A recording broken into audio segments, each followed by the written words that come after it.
We're back. Hey. How's everybody doing today? I hope you guys are having a great 4th of July for all of our, fans and everybody in the United States. Corey, I know you're in an American, United States, right? Yeah. 4th of July, you're hanging out with us as a party, so that's cool. I'll ask you how you're gonna do later today, what you have planned or what you already did. And Diana's here as well. How you doing? Great to see you as well. I know it's early for you, so thanks for coming out. And we got the whole fam right here. What were you going to say? Sorry, Dana? Oh, no, I was saying it's great to be here first thing in the morning.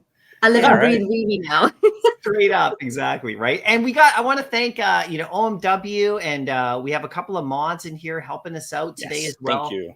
Yeah, so thank you so much for taking time out of your 4th of July as well to come and help us out. We got a big show today. I mean, you've all seen all the announcements that we've been doing, and we have more, coming up in the next few days, which is super fun. We got San Diego Comic-Con. We saw that announcement. We'll talk about that. We're going to hit the comic today. We're going to get Viz Media. We're going to hit Flower Bomber. We're going to hit some Venom and Carnage. We're going to actually celebrate our level 100 member today for the first time and have a talk with them. And we're just going to have a lot of fun today. We'll be about an hour or so. And then stick around because there's going to be a giveaway towards the end for people who are commenting in the chat. And we'll say hi to everybody in the chat as well. But let's start off with Diana. So how are you doing? I'm great. It's first thing in the morning, 7 o'clock in the morning. I'm up and ready to go. Yeah, for sure. You've been keeping super busy, right? Do you want to fill us in on some of the stuff? I know you're working really hard on the, San Diego Comic-Con and the content plan around that and what we're doing. Do you want to touch on that just really briefly? And I really am going to put you two to work at San Diego Comic-Con. I've done the full content plan for you. So I'm going to make you run around the con, okay? I hope you've got good shoes. Oh, yeah. They pay us the big bucks, right? That is awesome. Yeah, tons of plans coming up for that. We'll touch on that a little bit later as well. And Corey, so how are you doing on the 4th of July? Did you guys do any fun family stuff today so far? Or? Not really, because all my family went to Lexington to be with the in-laws. So it's just me holding down the fort. I was out walking my dog, June, my little pug, last night. It was like 11:30 p.m. And as I was walking, I could hear fireworks, like pre-4th of July, people like prepping their pyrotechnics. And as we're walking, I could just hear explosions all around me. I couldn't see them. And you know what it sounded like to me? What's that? Freedom. That's what it sounded like. Happy 4th of July, everyone. Here we go. You should be dropping a Captain America comic today or something, right? Yeah, right? I wish. That would be awesome. Well, let's talk about the comic we are dropping, if we want to bring that up on screen. And we announced this one. Obviously, we got Hulk 180, and this is obviously something that the community's been waiting for a long time. And this comic right here, we'll talk about it a bit here. It is the first cameo appearance, of Wolverine. And Corey, I know you know a lot about this comic for sure, but do you want to give us a little sense of like what this one is all about in case people aren't aware of it? I don't know how anybody wouldn't be, but it is 180. Yeah, for sure. There's another one after that is pretty famous too. Absolutely. And we'll talk a little bit about that as well. Yeah. But yeah, the cool thing about this Hulk 180 is the first cameo appearance of Wolverine. Mm-hmm. And what that means, if you're not super crazy into comics, is Wolverine appears in this comic on a single page, on a single panel, and it's the very last page and the last panel. Interestingly enough, if you scroll down to our secret rare, I'm going that there. In fact is the Wolverine selection that was used for the secret rare. So that's super cool. Now, the first full appearance of the character, that's the character on the cover, that's the character throughout the comic. Yeah, that's the comic following this one. That's Hulk 181. We also got like a beautiful exclusive cover for this one from Alex Saviok. Right. I'm not sure who the colors are right off the top of my head, but I think there's 2 of them on that one. I love his style, like that retro, you know what I mean? It doesn't feel too modern. He really hits the era so beautifully and perfectly. Mm-hmm. Yeah, 100%. Yeah. And by the way, since he's the exclusive artist on the Amazing Fantasy 15, I love him. Fanboy. Yeah, I know. This is super cool. This right here looks like another issue that, comes after That's kind of sequentially, maybe just one after. Just one after. So I'm not sure what could happen with that particular one. Diana, I mean, like, would that be one you'd probably want to read one day? The one that comes after this one? The one that comes after, I actually own like the original copy, and I've never been able to read it. So I'm really keen to be able to read it without getting it all, Yeah. That is awesome. Yeah, no, so you know more than I do then. I don't have the next copy, the 181 in print, like, myself as an original, because that is so that's pretty impressive right there. That's pretty impressive. I pre-plan.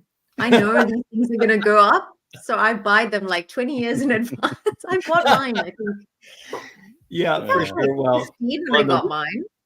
Yeah, for sure. That's awesome. This one right here, if we just touch on it a little bit, because I know some people have looked at this. This is just for fun, right? We're just looking at the Go Collect article because we see a lot of like really cool articles from Chris on Go Collect. If you guys are not following Chris Severus, he's actually in my local region, right? And he's doing a lot of really fun articles and stuff like that. But here's Go Collect right here, and you can see the first cameo appearance of Wolverine, just like Corey said, 1974, and you can see that it's very popular. 7,500 graded copies alone. That's not even the raw copy. So this one gets graded a ton. And, there's always that debate. And I want to ask you, Corey, about this, the debate between, first appearances and cameo appearances, because this one is pretty blatant. We can see like 20,000 or so for 9.8, which is pretty. If there's a 10.0 somewhere, which eventually there will be, that's going to be crazy, right? But what's your thought about this particular comic as the cameo, as you mentioned with the back cover, compared to the next one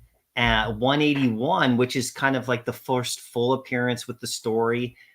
Just so people, what are your thoughts about that? Well, for this one, Wolverine is introduced in the sense, like I said, last page, last panel, and it's really just a soundbite, and it's very typical. While Wolverine's costuming, like, obviously has like the cool whisker, like it's totally different costume. Yes. But his personality and character has remained somewhat consistent throughout the years. And really in the on that first panel on the very last page, he just comes out of the woods. He sees two guys fighting, and he's like, let's throw fists. Like, it's just straight exactly what Wolverine is.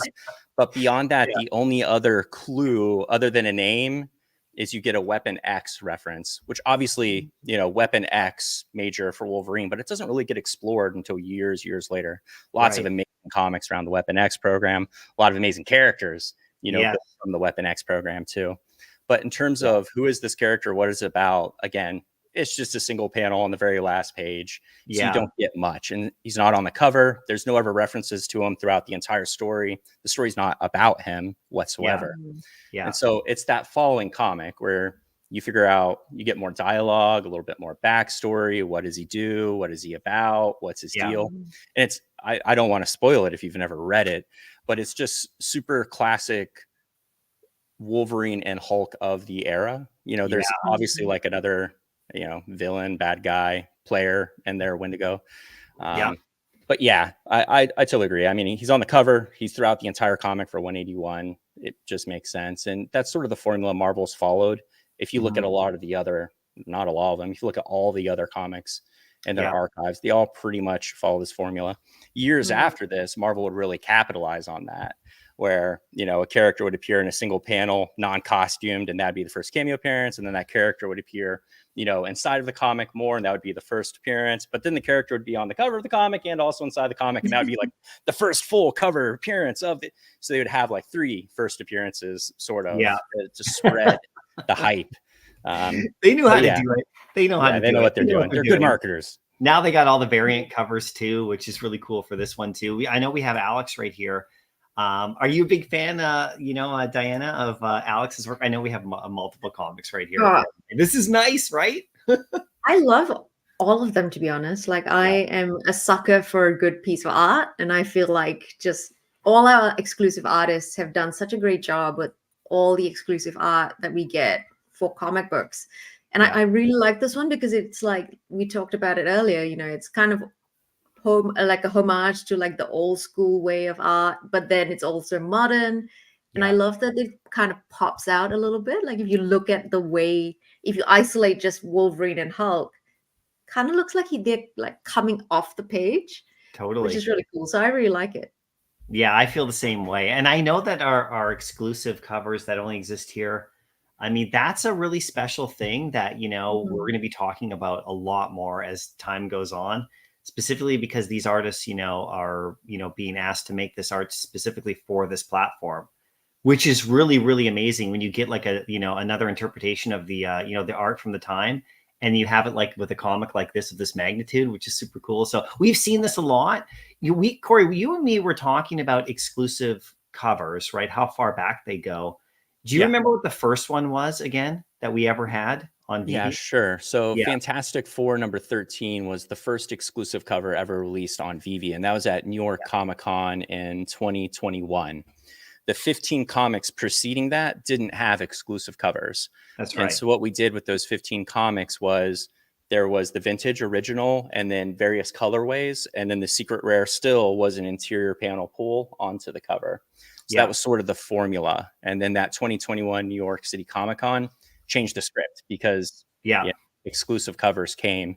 And exclusive covers have pretty much been a standard for every single comic until we started hitting modern age comics. Once we started hitting modern age comics on VeVe, and there were different variants created in the real world of those, we started utilizing those variants because that really adds a lot of breadth to the number of artists we have on the platform, right?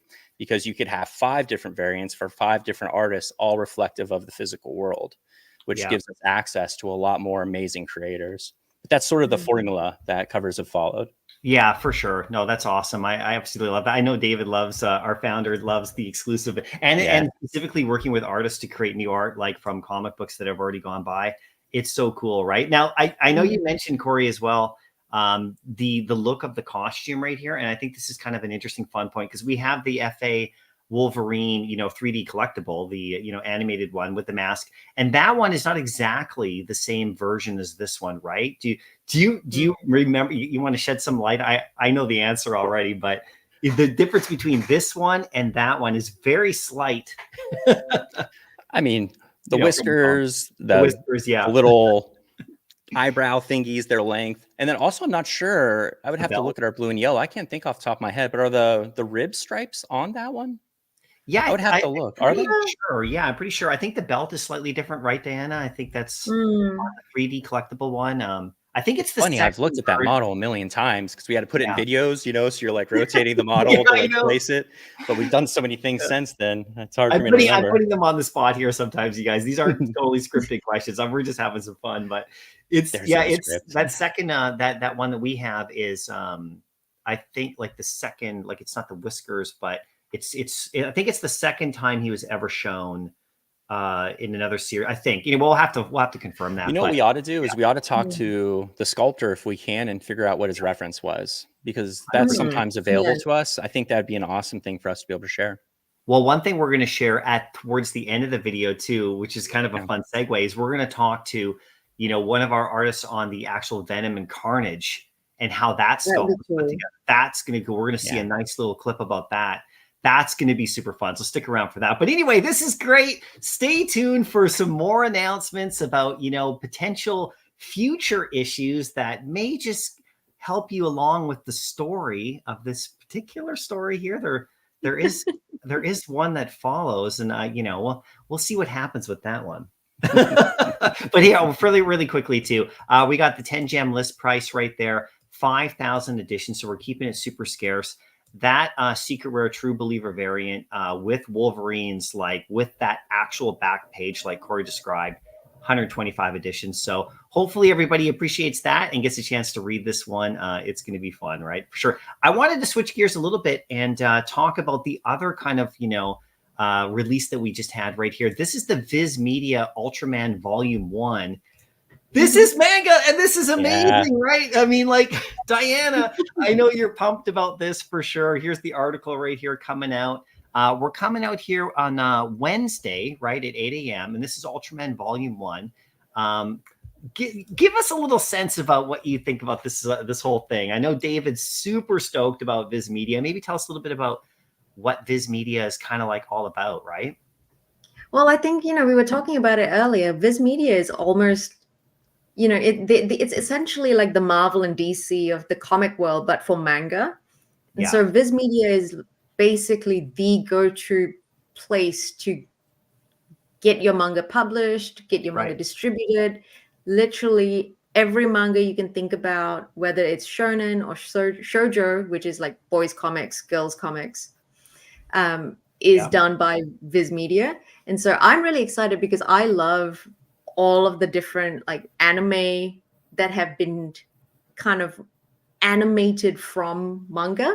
And so things like Demon Slayer, things like Naruto, things like even I just saw recently they do Alice in Borderland, which is one of my favorite shows on Netflix. Cool. They do the manga for it. So you know, having Viz Media, I think on VeVe is so special to me anyway, because it's opening up VeVe up to the Asian market, which I think is really, really strong.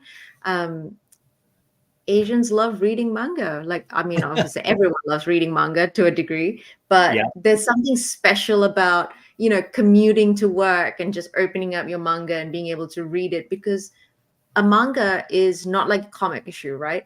It is over 150 pages sometimes, you know, it's not just a thin piece of comic. So it's like, as Corey's like, it's a book, it's a novel almost. So 240 pages for this Ultraman. Like that's oh wow, yeah, that's girth. Yeah. And is that I'm really, one, or really is that keen that's a different to... one, Corey? That's a different one that you're holding there. This is One Punch, but it's also Viz. Yeah. So sorry. Yeah, go ahead, Diana. No. I'm just, you know, I'm just fangirling here, being super excited to. I'm really, really keen to see how we get to read this on the app. Right.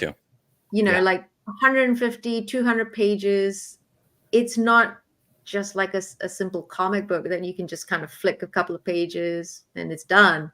And the good thing about I like it, is you read it back to front as opposed to front to back. So it's going to be really interesting to see how that works. Like I'm really curious to see how people read manga on the VeVe app and also produce like AR content, you know, like we're going to see a full book out in display somewhere.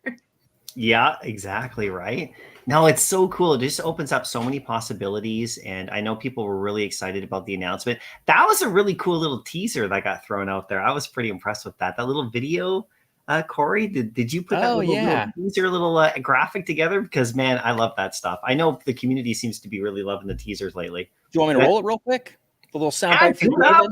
Yeah, do it up. Oh, we got the David soundbite too. David, you. So so if you missed David talking about it, here's your chance to watch it again. Running in 3, 2, 1. Viz Media. What else can I say? One of the largest anime manga publisher, producer, distributor out there. Amazing content from the Far East. What we have done in announcing coming up is the first release of the Ultraman manga on VeVe. This is very exciting because, as you probably already know, we have brought the first classic Ultraman onto VeVe. Number 2, we celebrated some of those Marvel Ultraman covers. We also did the Netflix Ultraman TV series. And the one that's coming out in, there's a new TV series, I think it's actually a movie coming out on Netflix called Ultraman Rising, coming out on June the 14th. In the back of all this hype, we really wanted to bring something that can cater into that Asian and the Southeast Asia market, where Ultraman is still continue to thrive and grow in that community. For the Western readers out there and our VeVe fans, this is pretty much what they grew up with in Asia, and especially in Japan and the greater Asia market, where Ultraman is the superhero that you watch on TV when you grow up. So having that coming onto VeVe is extremely exciting. And as you probably know, Viz Media is a juggernaut conglomerate of other anime IPs in it. So like I say, both company is still discovering what works and what doesn't work and understanding our market and our audience. And then hopefully we will be bringing you more content from here onwards. A word from the founder. That is like, it's like goosebumpy. Oh, that's so good. Here's the site itself. Here's Viz Media right here. Here's the page, obviously, with Ultraman Volume 1. Check it out. The paperback right here, $12.99. It's not bad. Hey, not bad. And then, of course, for us, what do we got it at? If we scroll down here, right here, and this is the full digital one right here, 3,500 editions, $14.99 gem price, 140 on the secret rare. This is going to be quite something. That's the unique thing about digital is defined editions, which really is a departure from the physical world. Like a lot of the things that we release obviously have a physical companion or a physical comparison, but really the beauty of anything that you read on VeVe is you know exactly how many there are. And you really can't say that by a lot of things. Like we were even talking before, like we were prepping for this, we were looking at that Hulk 180 and we were looking at that circulating supply of known. And, you know, the joke always is that's until, you know, someone finds a crate of Hulk 180s, you know, that was never found before. And now there's, you know, 4,000, 5,000 more of them at a super high grade and the value shifts. But with digital, there is what there is. I mean, you know exactly what that is. Yeah, it's exactly right there. You can see, like Diana, like you said here, it looked 240 pages. Nailed it. So, I mean, that's amazing to be able. I think that's a real testament to the platform too, because I believe, and if we go back, because I know Corey, you've been here the longest, we haven't had the capability of doing something that big up until now. Like that was the whole, you know, the whole push behind the VeVe 2.0 and the VeVe, obviously the VeVe Comics, you know, reader site and everything. We're able to actually now, you know, do issues of this magnitude with this many pages, that which open the door for manga, right? So I know, Diana, you're happy about it, but yeah, that's true, right, Corey? That's how the you know, the kind of development has kind of been working towards, right? Yeah, and they're always working on those things because graphic novels are another goal. Like this is obviously one vertical, and graphic novels are another sort of vertical too. And again, with that, you're getting more pages. Yeah, 100%. Look at all these. What else would you like to see? And by the way, this is not official teaser announcements, everybody. This is just us geeking out about Viz Media. What else would you like to see on here, Diana? Like maybe I could search up something. Naruto. Yes. I absolutely love Naruto, and followed very closely by Demon Slayer and like Death Note. Oh, Death Note. Like if Death Note comes out on VeVe one day, I don't know if it will, but if it does, one of my favorite animes of all time. And then Naruto is a close second. I think you're gonna like Naruto. I think has like, oh, you've got the cool Jiraiya. Oh my god! Oh, look at that. Pervy Sage. I almost named my dog Jiraiya, but it was the wrong sex, so it just didn't make sense. I mean, you could kind of get away with it, couldn't you? That's pretty awesome. And then you said Death Note. Death Note, Death Note is amazing. My daughter's got the oops, I hit that. My daughter's got the a big poster of here, I hit the calendar by accident, of Death Note on the wall. And I was imagine though, you know, have you both read or watched Death Note or know much about Death Note? I've watched both the versions. I watched the anime and then there was the live action, which for me was like, but you know, the anime was awesome. There we go. Yeah. Imagine if we had the actual Death Note, like the book on VeVe. You could start writing names on the book. That is dangerous. That's dangerous stuff. We always go in a violent place with you, Diana. There's the blood and the guts and the death notes. I don't know, man. Yeah, we like it. There we go. There we go. You gotta have someone just bring a little bit of spice to VeVe, right? Yeah. So who's this guy over here? What's his name, Diana? So that's Light Yagami. So he's the main protagonist who essentially like he goes by Kira, and Kira in Japanese is like killer. And oh god, no, I'm pretty sure it's killer. So he is essentially the main guy who picks up this Death Note. So it's a notebook that falls from the sky. He picks it up and realizes that when he writes a name in the notebook, the person then dies. And you can start specifying the way that person can die and things like that. There's like certain rules. And the Death Note itself comes from essentially like the heavens or like the limbo where the Shinigami live. And Shinigami are basically Grim Reapers. Yeah. So Grim Reapers have this book and they dictate who dies when and all of that. and then they go and collect, essentially. So that's the guy on the right, and then the guy on the left, his name is just L. Yeah. And he is the master detective who is basically very, very determined to catch light. And it's a really, really great, it's almost like this thriller detective kind of series. Yeah. Because the way this guy Light is supposedly, I think, 17 years old. And just the sheer like tenacity and genius of Light is amazing, with how he manages to get away with things and plan things out. So whether or not you watch it or read it, highly recommend. It is just a class above. Like, if you've ever read really, really engaging comic books, this is next next level. It really goes to the extreme of storytelling. Well, who's the guy? And I want to ask, like, who's this dude here with the scary face? Because my daughter has the poster, and it's the poster literally is the guy here with the apple that you just described. And I'm really sorry, I'm not familiar with the series, right? And then this dude, and he's like all freaky looking. And I'm like, are you sure you want that poster on your watch? Like, oh yeah. And I thought, is this guy some crazy villain? She's like, no, actually, he's not. He's not some like crazy set. So do you want to just tell us about, just because it's fun? So that's the Grim Reaper. His name is Ryuk or Ryuk. Okay. Yeah. And he loves apples. So that's why Light's holding an apple there, because Ryuk basically, like, one of his like deals with Kira or Light is just give me apples. And he just give me and he's like, like he's not a villain. He's not the bad guy. He's not like this scary monster. He's essentially following, the rules of life and death, essentially. But he needs some entertainment too, so he sits back and just watches Light do his thing. I just thought of it. The closest thing I think that comes close to like Death Note is maybe Sandman. Okay. The Sandman series, comic book series. I think it's a Dark Horse series. Yeah. But Sandman is more obviously about dream and all the different, I don't know what they're called.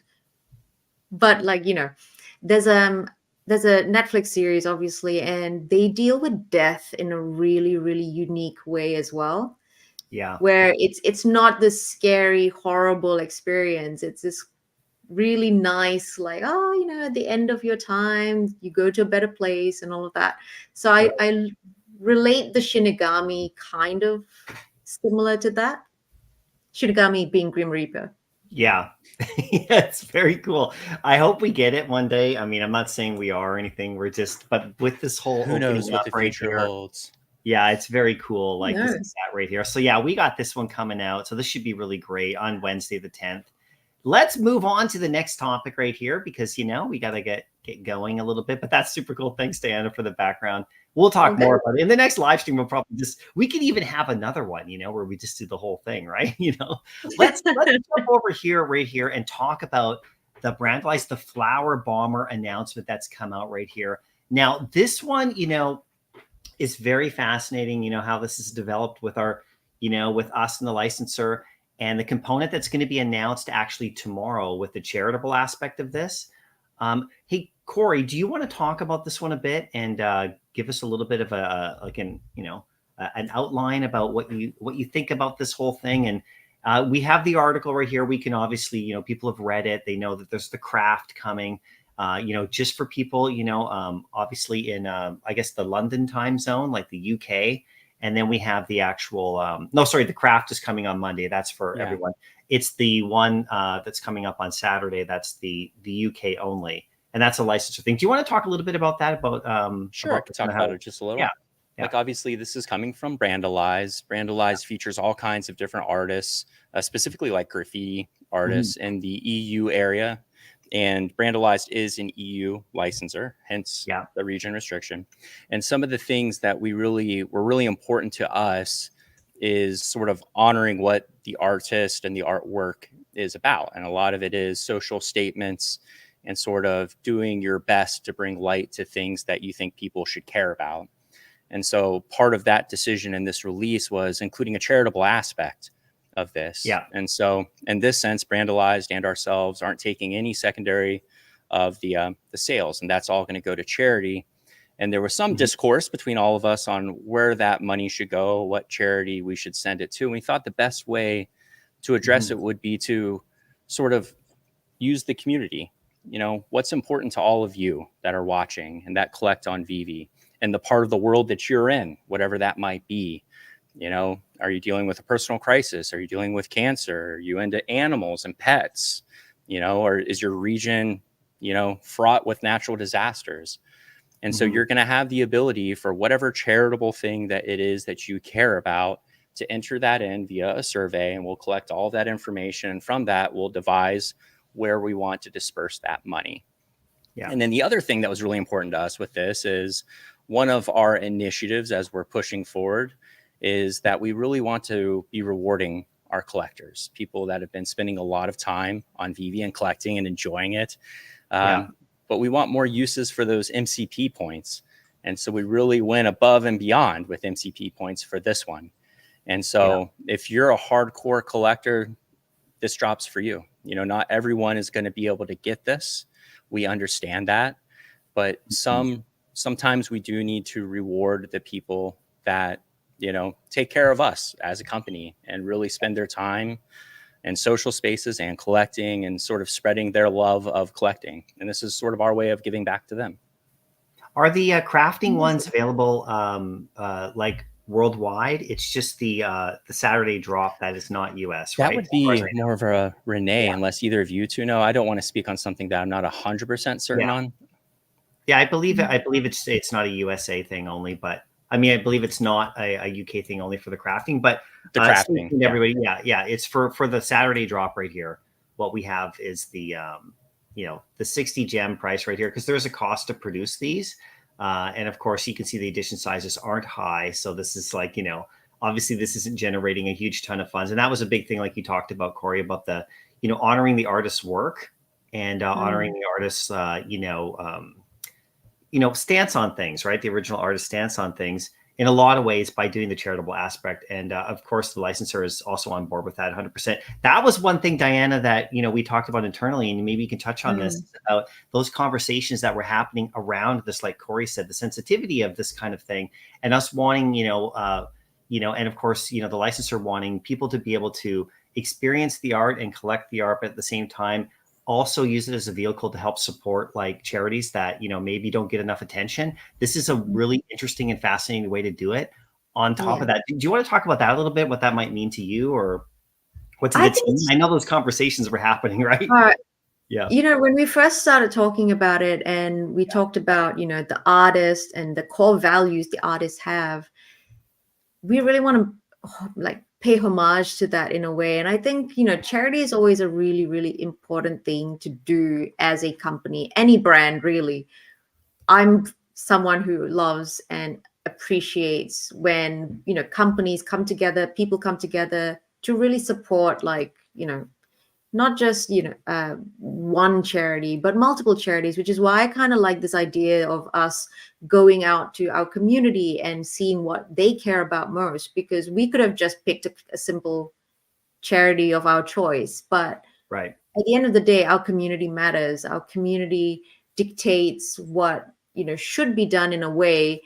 And we care about that. So, that survey, being able to collect all the different pieces of what they care about, where they are, what's happening in their region. That's really important, because it helps us then give back.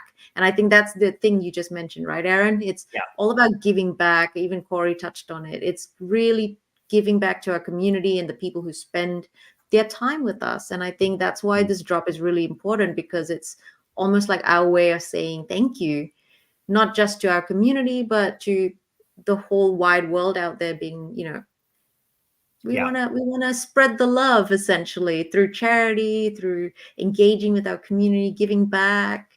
Yeah. And then also it's just really cool, right? I mean, look at the art. Yeah, it's pretty amazing. Brandalize right here. For the last 13 years, this is from their website. I'm just going to read what they say, just to give people a sense of things. For the last 13 years, we have been systematically securing the rights to the world's most famous graffiti in support of global fan culture. We know that 99% of real graffiti fans cannot afford the astronomical prices of prestigious auction houses, which a lot of the stuff has now ended up in, right? To solve this, Brandal partner with the world's finest brands and manufacturers to give you fans your own affordable graffiti collectibles by fans for the fans. And then, of course, you know, on top of that, the notion of the, you know, the charitable aspect of it was super key to even making this happen at all. And you'll notice that VeVe as a company hasn't promoted this one like for weeks on end, you know, like how we would normally do any kind of release or drop, you know, which of course, you know, VeVe's a business. And of course, you know, selling is a thing that businesses do, but this is not kind of that kind of focus.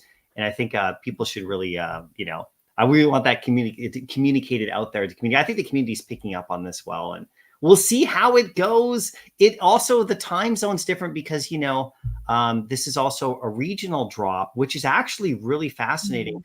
I know, Diana, there's been more talk about doing regional drops potentially in the future for different time zones, you know. Do you want to talk a little bit about that, or it means we don't want to announce anything, but these conversations about different, you know, we have different customers around the world, right? Different collectors. I mean, I can't really speak too much on it because I've not been directly involved in those conversations, but I really, really appreciate having different regions have a particular focus. I'm in little old Australia, so it would be nice to have things in my time zone so I don't have to wake up at like 2 a.m. in the morning. It's getting light outside your window. Look. I know. The sun's coming up. She started the live stream and it was dark. It was, yeah. So dedicated she is. You get to watch the, well, I don't know if you'll see the sunrise because it's winter here and it's very, very misty. So we might not see the sun. I hear you for sure. Well, this is great. So everybody over the next day or so, make sure you ask questions about this. If you're confused, get into the Discord. It's a really great place to talk about it. Of course, join all the social media, you know, all the shows that are going on for some of the content creators that are covering this. Share your opinions and thoughts about it, and look for our post about the charitable aspect that's going to be coming out tomorrow. Make sure you think hard about that over the next, like, you know, bunch of hours here. And then really, you know, come in there and suggest. You'll see the posted clear instructions. You'll be able to click a link, and you can really, we can all kind of do something really, really amazing at the same time. And then also, you know, do some research about the original artists as well, and just about what that's all about. Very cool story. If you don't know Banksy, I mean, if you don't know that whole scene with street art, and if obviously in the times of this has been released in, that's where he comes from. So there's a lot of like tie-ins to that. So, but I want to switch over right here because we have to move the show along. We do have a special thing we want to do right here. Okay. Because we have a special guest. Okay. And this is the first time we're doing this one right here. We are celebrating a level 100 member. And this is our start of our spotlight series. We're going to bring him on in just a second right here and have a little, like, you know, conversation. You know him. You love him. It's Sanjay, Mr. MC1. I'll add you to the screen right now, and then we'll just adjust the layout right here. I think he's live. There he is. How are you doing today? Doing great, doing great. How's everybody doing? Can you guys hear me okay? Absolutely. So good to see you. Right. It's good to see you, Diana, Corey, and Aaron. It's you too. Thank you very much for having me on the show. Yeah, no, this is your day, and you know, it's a long time coming. And like I said, look for just after the live stream here, we're going to do a nice post with some background and everything. And this is the start of some fun stuff we're going to do. But we really wanted to reach out to you for all the amazing work that you're doing, of course, with the level 100s, with the VeVe Gold and Silver logo holder groups, with the events that you're doing. There's so many other people who are doing amazing stuff as well. So this is just the start.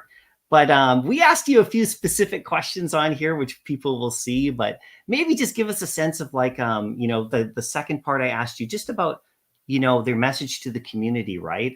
You did write a beautiful little, I can read it for you if you want, or you can just go off the cuff, but you wrote a beautiful little message to the community in your graphic. Yeah, thank you. Thank you for asking the question as well. So, first of all, thank you very much to everybody who's listening as well. It's always a pleasure to be on here chatting with some amazing people. So as I look at the collecting space, I joined in August of 2021. Mm-hmm. It's very clear to me that digitization of our planet is ubiquity. Mobile devices are ubiquity. And it's just a matter of time before you have collecting as well be sort of go towards ubiquity with the digitization. It's just a matter of time. And I think that that's just enhanced with the new technologies we have. Blockchain is one of them. AR and VR is another one of them. AI and ML are other parts to it. So these, sure, you can have a JPEG and you can put it in a computer. That's one version of digital. But now that you have blockchains and you have all this different types of technologies that are evolving, they enhance that experience. Collecting is no longer about holding one thing. It's about the experiential side of engaging. And that also sort of brings you to the other point about when you look at how you want to experience this, there's no better company than VeVe today, in my humble opinion. This is my perspective. There's a lot of great companies out there, by the way. Yeah. And tremendous companies in this space. They're all very young. They're all toddlers in the space, including VeVe, very young company. Mm-hmm. But I have to tell you that from the time I joined, I was very inspired by David and Dan's vision for the company. Very, very impressed. It's a big vision. When you talk to these guys, it's a very big vision. And sometimes it's to their own detriment. They can't build fast enough or meet that. And they've had a lot of growing pains with that as well. But that vision is very big. And then when you think about the hard work that goes behind it, that's also tremendous. They're very hardworking people. I've now had the opportunity to get to know David a little bit. I have the opportunity to write to him once in a while. It doesn't matter what time of day I write to him or night, he responds. It doesn't matter which part of the globe or planet he is. And it's the same experience. A lot of fans write to David and they might get one-liners, but they get back a response from David. And it's always very inspiring, influencing. So the hard work part is the second part. And the third one is very important to success. And I've seen this in Amazon as well. It's about persistence. These guys are not going to give up, period. The market can be down. There could be challenges. There could be lawsuits. There could be other issues. There could be all of these things. These guys are here because they're genuine collectors. They have a passion for building this business. And that gives me a lot of success, confidence in this business. So for me personally, I love being on VeVe. I love collecting. And the most beautiful part of being on this journey is the community. I've just been, I came here, I'm getting everything out of it in terms of collecting all kinds of IP. VeVe's really knocked the ball out of the park. Experientially, sure, there've been a lot of things to kind of improve on and learn. And, I have the patience. I worked at Amazon. I know what the patience is. It takes a while to kind of get things right. But the community, think about it. I have so many beautiful, amazing friends in the community, people who are collectors as well as artists. And to me, that's something that I truly cherish. I've, over the last couple of years, I went from being a guy who listened to OBL and Spaces, the quiet person who didn't want to, say anything, to somebody who's sort of taken a leadership role now. I've started 2 groups. I have a VeVe Gold and Silver logo group. I have an Ecomi SR logo group, and trying to create utility from within the community and getting the team involved as well. And then a lot of the IRL events too. So that's another great place to engage, San Diego, New York. I don't know if you've had the opportunity to see some of those parties, but they're spectacular. Well, you throw a good party, MC1. Your VeVe birthday. The party, Yeah. This is about you do so much for the community. This one's all about you, though, because we really want to honor you and everything that you do. And I know your VeVe birthday was the 24th of August, 2021. So you've been here a while. Your first collectible that you have is Spider-Man hanging out, the uncommon of VFA. That's amazing. Did you get that one on the drop? Is that what you did? Is that your first one? I don't remember now. You probably got it. It's been so long. I came in from Marvel Comics 1, but I got stuck. When I opened the app, I saw Spider-Man. I was like, oh, I want this. Want that too. I bought it. That's and then I bought the MC1s and stuff, and then I bought more. Yeah, stuff. It's the same collectible that made me do my first video was Spider-Man because of the power of it. Yeah, your most prized collectible, as you said, is Marvel Comics #1 Secret Rare variant. So I think we could have guessed that. That's amazing though. And your level 100 birthday. This is interesting. March 18th. 2024. So a few months now you've been like at the level 100 status. What's that been like? And have you been really communicating with the other people who have reached that level and welcoming the new ones that have come after you? Yeah. So the level 100 was something that I really aspired to get to. Yeah. So in honor of getting to level 100, what I said was I was going to do a hat. The first 20 people to hit level 100 would get a VeVe hat. So it's the same hat, except it's white and it's got level 100 out here. So got that hat made. I spoke to David and a couple other people to get it approved and stuff like that. And interestingly, I was actually with the team. So I was with David and Dan in Austin that weekend. And I really wanted to hit my level 100. When you hit? No, I hit the next day. That's amazing. Yeah. Oh, that would have been good. What happened was suddenly the timing became important. So I started buying all these comics and stuff. Yeah. But there's no way to get 10,000 points. You know, 10,000 points into like a couple of days. So anyway, but it was the next day. But I had a very good chance to chat with him and Dan. But there's a level 100 group. So I wrote to David about this and I said, hey, listen, it would be great to have a level 100 group. These are some of the most loyal fans. They've really committed to VeVe and Ecomi, and definitely for VeVe it makes sense to celebrate them, and for this group it makes sense to kind of communicate and connect with each other. So VeVe actually formed the level 100 group. It's in Discord. It's one of the secret channels. When you hit level 100, you can show them that, and then you get access to it. And it's a voice channel. It's an announcement channel. It's a chat channel. And it's just, I think there's 26 people in it. And David and Dan sent a very nice email, very thoughtfully written email, recognizing and acknowledging and celebrating the level 100. They have giveaways in there. And now there's other plans as well. I heard Eagle has been amazing. Yeah. He's practically told me, hey, listen, Mr. MC1, if you're a level 100, I'm not concierge, but I'm near concierge kind of thing. And that's our Eagle. For every level 100, you have two concierges. I'm a concierge for level 100 too. Let's be honest. If you're at any we all are. event, we all are. The whole community. I mean, I know Diana, like. You're obviously working with content creators and people who are in the community. I know Corey, I mean, just like myself, we came from the community. We all want to support what you do. Corey, did you want to say anything to MC1 before we let him go? And we just want to give him this little shout out here. Just how much we appreciate you and everything that you've done. I mean, ever since obviously I got the job at VeVe, but before that, I was sort of on the peripheral of VeVe like everyone else, and you've always been a part of it. My first convention I ever went to was DesignerCon Anaheim, and you were there. It was the first time we met in person. And pretty much any event that I've ever attended, you've been there. You've always been a gentleman, and you've always put on just an amazing party. So we appreciate everything that you have done and continue to do.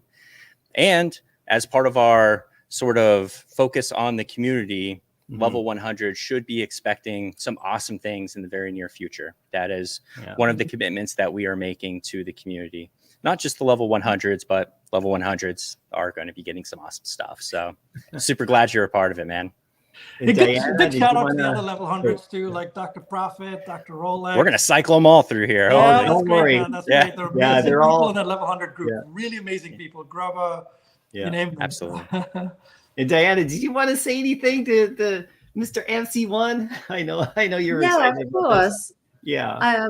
For me, I think, when we first met at New York Comic Con, I was so fresh into VeVe. I had no idea what the community was like. I just so new to the whole thing about digital collecting and all of that. And the moment I met you, you just took me under your wing kind of thing and just showed me the ropes and was talking to me, introducing me to everything VeVe, introducing me to everyone in the community as well. And I just remember that being such a great experience. And you've never stopped being just so amazing that way. Like, you're messaging me, telling me about content creators that we should be working with and all that, which makes my job so much easier. So I just really appreciate you, Sanjay. Like, you're such a pillar of positivity and just love and light in this space. And I think that's just so wholesome and just so wonderful to see. I love coming into your spaces and just hearing you just bring, lots of love for collecting and VeVe out there into the world. So we all really appreciate you. I can tell you internally as well, so many team members talk about how amazing you are. And so we really, truly cherish you, Sanjay. So thank you for everything you do. We really appreciate it. Oh, thank you very much. It's just such a pleasure to be here with all of you. I think our community is really great. I'm just one of the pieces in it. There's so many gems in our community, each one so different. And that's what makes our community very, very special. And that's why, when we get together, it's a lot of fun too. But thank you very much for having me here. And it's really an honor to be, featured first on this level 100 conversation here. Yeah, thanks so much. And I'll say the same thing too, Sanjay. You've always been a big support. You've always been a rock, and you're community first, and we know it. And we love that about you. So thanks for everything. And we'll definitely talk to you, obviously, again, super soon. And look for the post that's going to go out on our, socials right here. Just a little honoring, really just, give them a shout out, guys, retweet, share. And whenever we shout out people, do more spotlights, because this is all, like Corey said, this can be happening. And not just level 100s as well. We're really dedicating ourselves to really getting into the community and really spotlighting people who are like doing amazing things as well. And the level 100s is just the beginning of it all. But thank you so much for spending a little bit of time in your day to come on and join us. Oh, thank you. And what an amazing week. Some amazing drops. Yes. I'm so excited. I'm not into all like manga and stuff like that, but that's one of the powers of VeVe is as a collector, it kind of leads you down this path. And there's like such a soft, easy entry into so many cool things. Yeah. And I want to give a shout out to all three of you. All three of you are very knowledgeable, very, very passionate. And the community is very lucky to have all three of you working together as we kind of navigate our way into these different IPs. And I think it's day one. There's so much to look forward to. And thank you. Thank you, Sanjay. We'll see you soon, Sanjay. That's awesome. That was really nice. Thank you. Oh, that was so cool to hang out with them for a little bit, you guys. That was awesome. Absolutely. Yeah, for sure. We don't have to do more of that. Yeah, we got to do more of that. And it's just a ton of fun. Mm-hmm. We don't have a ton of time. So let's just switch gears really quickly. I want to bring up something that is completely different. But this comic right here, this is something we got to talk about. If I could bring it up on screen, Corey. Let's see right here. I'll just. Do we have a giveaway too? Don't want to forget about that. Yeah, we'll do the giveaway right after this as well. So stick around, guys. And thanks for all your comments. We saw them in the chat, about Sanjay and everything else for sure. This comic right here, I wanted to touch on this really quickly. So VeVe Comics, this comic actually showed up. I don't know if a lot of people know about this, but this is Moonight, Fist of Khonshu. This is number 0. This is a special comic that preludes the series that's coming out, I believe, in October. And this is the return of Mark Spector. This is like a special comic that is kind of like almost a secret drop that's happened. It's over on VeVe Comics. And this is the only place you can get it right now, which is, goes back to that first day of issue, first day of print sort of thing that we do, right? And of course, but this is a special one that Marvel's released. So I just wanted to give everybody a heads up about it. We don't have to talk a lot about it to, the story, but this is something Marvel's done, which is really cool. And they've sent it through us. This is the actual article that you can check out on Marvel. If you go to Marvel, see they have their article, Moon Knight, The Fist of Khonshu, #1 brings Mark Spector back in a surprise comic book. So this is like a surprise drop. Here's the one right here. We have the 2 covers. It preludes this, which is going to be coming in the fall, which is a new series, which a lot of people are really excited about in the comic book world. So I wanted to give you, did you guys see this secret thing that happened? I had no idea until you mentioned it. So I'm glad you brought it up, man. I know. I'm going to be going in and looking at this one now in the VeVe comic. But that's over on VeVe Comics. So I just wanted to give you guys a little thing about it. Now, Corey, we have the Venom and Carnage that we've had on the app now for a bit. This is one way we'll end the stream. We'll do the giveaway in just a minute here. But I want to just set this up really quickly right here. We got Venom and Carnage, which have obviously come with huge fanfare. Diana, I'll start with you first, just about what you think about how they look, because we have some special, bonus content for you guys that Corey's going to set up in just a sec about how they were made. But what do you think, Diana, about how these look? I mean, I'm like, when I first saw them, I was a bit unsure of how these would look on VeVe when we first started talking about bringing Venom and Carnage. Yeah. And then we got that sizzle that showed the characters and it was just so beautifully done. And I was like, okay, these look great. Can we actually see that on the app? And then I saw it in the app and I was just like, oh my God, this is like top quality digital collectibles. Like every detail on there was just so striking. And I mean, who doesn't love Venom? You know, I mean, Carnage, you know, I mean, I like Carnage, but he freaks me out sometimes. But Venom freaks you out a little bit. Freaks you out. You like all that, you know? No. Bring me a Venom versus Carnage fighting game, and I literally will spend all my time just playing that. 100%. No, that's so cool. Like, what about you, Corey, when you first saw these? I know we get to see them a bit earlier, obviously, than everybody else. Yeah. Through the whole cycle. And what were your thoughts while this was being built? Well, really, this is just a hats off to our production team and the amazing artists that work with our production team to produce these models. A unique thing about this Venom and Carnage is our production team went through a whole series of different lighting effects, different ways to showcase the product, because we've been working to find ways to display and show off all the cool things that we release in different and more improved ways. Mm-hmm. And they really delivered on this one. I mean, the sort of promo sizzles that were outputted from them for us to work with were just absolutely beautiful. And they really set a new standard moving forward for how we can start displaying a lot of these collectibles in our marketing and promotions, which I'm super excited about, because it's something that I've been trying to make happen for a long time, is finding a way to get the models, because they go through a whole bunch of different in production, a bunch of different stages. Like they're made in ZBrush, and then they get converted into a different program, and from another program into another program, and then formatted to go onto the app. And a lot of times on marketing, we get it at the back end, but we want it earlier, where it's the super high quality version of it, you know, fresh off of the carve, off the sculpt. And for this, that's what we were able to do with our amazing production team. So I was just over the moon with the whole thing. I loved how it all looked. I love how they look. I love the AR stuff that people are posting, like on Twitter and everyone else. It just looks amazing. So yeah, I'm all for it. And you'll get to talk at the end of this video. I'll be showing a clip from the sculptor and his team that he manages that created this, Marco Menso. And just an amazing, amazing gentleman who's brilliant. He's worked on Marvel movies, he's worked in video games, and now, you know, he's lending his amazing talent and his team to producing beautiful models for us. So, you know, all credit to them. Yeah, no, it's been incredible for me as well to see like how that process works. And it's just like specifically lately, like with the releases and the drops that we're working on, and how we're kind of tying them together, like you said, with these images and the marketing images, and actually showing the detail and the quality. It's incredible, actually. And we're going to do a giveaway right before we show that clip, because we're going to end our stream today with that clip so you guys can do it. And what we're going to do in the giveaway right now is in the chat, okay, because we have a couple great mods right here that are helping us out. In the chat, you just got to tell us which one you like best. You know, and it's easy. Venom or Carnage.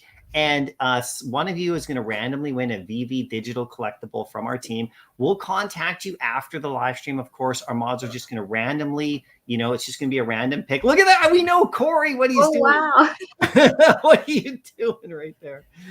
Just type it in the chat. That's amazing. And we'll get to that. And then you'll just be contacted. And we'll be doing this kind of thing on every live stream.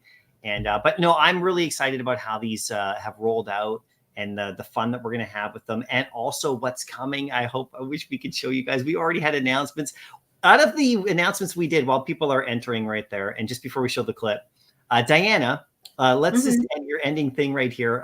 What are you kind of most excited about? Or are you just excited about everything like me? You know, from the announcements we just had. I'm one of those people who loves just too many things, right? So I'm always excited. Every time we announce something, every time I get a sneak peek of what we're going to announce, I'm just like, ooh, it's exciting. So I'm super excited about everything. But I think my most favorite thing is Viz Media, obviously coming to VeVe. I think that's going to change like digital collecting, digital books as well. It's just a game changer. Yeah, that is awesome. How about you, Corey? I'm in the same boat. The primary thing that I collect on VeVe is comics, because I like to read. I like stories. That's why I do this job, because I like getting to tell the story of a collectible or a comic. And Viz Media really opens Pandora's box for stories. Diana and I were talking as we were prepping this live stream about the beauty of that niche of writing is it's not constrained by years and years of canon. every one of those stories is its own self-contained universe, which just allows them so much creative freedom, and you just get so much story out of it. And the other cool thing, I think, for manga and anime is so much of it is being adapted to film and game. And so the cool thing is you might pick up a brand new thing, that's just come out and you're reading through it and you love it. And then you flip on Crunchyroll or Netflix and boom, there's an animated series about it. And you're like, double win. And so for me, I'm super excited about it. That's awesome. Yeah. I feel kind of the same way. I really want to see the people who are really interested in that genre of the storytelling to, show up on VeVe and see what else they can find here as well. And I'm pumped about this level of collectible. I mean, I can't even tell you, I've been freaking out the whole time. I'm also really excited. And this is something we'll talk about over the next couple of weeks. And Diana, this is a big thing we mentioned at the very beginning, but our San Diego Comic-Con plans are really coming together. So we'll do more announcements and talk about that. And we'll, the next live stream we have, obviously, we'll probably dive in a lot deeper with more details and stuff, but great promo video that got put out. I know, Corey, I think you put that together, right? That little teaser right there, probably. Yeah, just little bits and pieces from previous conventions. Man, hoping to get a whole bunch of B-roll. And Diana put together a content plan that includes a ton of B-roll. So hopefully we'll walk out of there with a ton of footage to share. Well, if you're at San Diego Comic-Con this year, you guys people in the crowd here, you might actually end up in a B-roll one day. So be prepared. But anyway, Corey, I'll let you set up the last little thing. We're going to say goodbye now to everybody. We're going to end it on our last little clips right here. Thank you so much for coming out and sharing your thoughts. Thank you for your interactions, everybody, on all of our posts that we're doing in our announcements. Look for the charitable post tomorrow. Really get in on that. Give us your feedback about everything that we're doing, of course, because we always bring that in. And we just want to thank everybody for showing up here today and hanging out with us. But Corey, I'll let you set it up and we can say goodbye and we'll see you in the next one. Absolutely. Thank you so much for watching. And here's the clip from the amazing sculptor and artist and his team that produced Venom and Carnage. Till we see you next time. Hello, VeVe collectors. My name is Marco Menko, and I sculpted Venom and Carnage. I'd love to take you on a little tour and show you a bit the behind the scenes, the model, where we started from and then where we took it, and kind of show you a little bit of the process and get you even more excited about these two pieces. One of the challenges here was to, we had a bunch of reference material that was provided by VeVe, so we had different snapshots from different versions of the character, different artists' interpretation of it. It's always tricky. It was the same when I worked in games or in visual effects. It was always tricky to translate anything that's 2D into a sculpture, especially when we talk about digital sculpture, that it doesn't involve just working with one type of material such as clay. We explore the pose, and again we look for dynamism and aggression. At the same time, we wanted to have a stand that would make him look like he's about to leap forward. Imagine, we have here Carnage, and then on the other side we would have Venom, sort of like a face-to-face of the two characters. It kind of helps the storytelling, working with these poses where you have, one that is like screaming at the other, and the other one is sort of like retracting, but it's not going to give in, and it will definitely attack back. Obviously, exploring the details on the skin, the different layers of veins and stretchy bits. What we have also on the top of the blade was an interesting experiment that sort of started from a sketch in 3D and then became a bit more of an idea that we realized at the end in the real-time version. But yeah, this was an incredible experience for me, and the team was mega excited to work on a project like this. We really look forward to creating more and more art for VeVe and get it to you guys, so that there's this sharing also of how pleasurable this whole process has been for us. I hope to see you around the social media, and thank you so much for watching, and cheers.